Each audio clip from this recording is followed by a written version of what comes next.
Bonjour, dans cette vidéo on va voir comment recalculer les aires parce qu'en fait pour calculer le volume d'un cylindre les deux formules sont liées. Tu as besoin de connaître l'aire de la base pour la multiplier par sa grande hauteur. Donc ici il faut que tu reconnaisses tes formules sur les aires. Donc on va réviser. L'aire d'un triangle c'est base fois hauteur divisé par 2. Donc ça c'est la base et ça c'est sa hauteur. Donc on va appliquer la formule. Alors ici, la base, on va dire qu'elle fait 8 cm. Donc on va faire 8 fois la hauteur 3 et divisé par 2. Donc 8 fois 3, ça fait 24. 24 divisé par 2, ça fait 12 cm². D'accord? Tu as deux dimensions. Tu as une base et une hauteur. Ça fait deux dimensions, donc tu es en cm². Tu passes au parallélogramme. Le parallélogramme, il est composé de deux triangles qui sont superposables, qui sont identiques. Alors, ces deux triangles, donc, ont la même base qui fait 8, d'accord? Leur base mesure 8 et leur hauteur est de 3. Donc, on va faire 8 fois 3, ça fait 24 cm². Voilà. On ne va pas diviser par 2 puisqu'on a deux triangles additionnés. Donc, 12 plus 12, 24. Donc, base fois hauteur, 24. Alors ici, donc l'aire d'un rectangle, c'est longueur fois largeur. Donc, tu appliques, tu fais 7 fois 3. Qui te fait 21 cm². Alors, l'aire d'un carré, côté fois côté, donc 4 fois 4, 16 cm².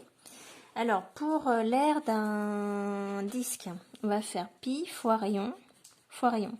Le rayon vaut 3, donc pi fois 3 fois 3, ou bien ça peut se noter pi fois 3 au carré. Et quand tu le tapes sur ta calculatrice, ça te donne deux valeurs. Pi fois 3, je vais taper 3 au carré pour gagner du temps.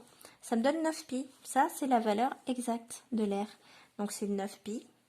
Et si je l'arrondis pour connaître sa valeur décimale, je vais faire la touche SD. Et ça va me donner environ, d'accord, 28,3 cm². Donc, je vais dire que c'est 28,3 et pas 28,2 parce que derrière, il y a un 7. D'accord? Et 7 est plus grand que 5.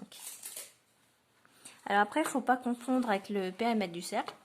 Le périmètre du cercle, c'est son contour. C'est pas la surface comme qu'on vient de calculer. Alors, le contour, c'est dpi. C'est-à-dire que si le rayon fait 3, le diamètre, c'est 2 rayons.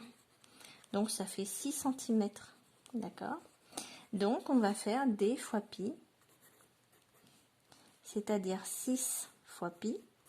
Donc, si tu tapes 6 fois pi sur ta calculatrice, elle va te donner sa valeur exacte. C'est 6 pi. D'accord? Et si tu veux sa valeur décimale, tu appuies sur SD. Et tu vas arrondir entre 18,8 ou 19,9. Mais comme derrière le 8, c'est un 4, c'est plus petit que 5. Donc, tu vas dire que c'est 18,8 cm au court. Parce que c'est un périmètre. C'est un contour, c'est une ligne. Donc tout ce qui est sur une ligne n'a qu'une seule dimension.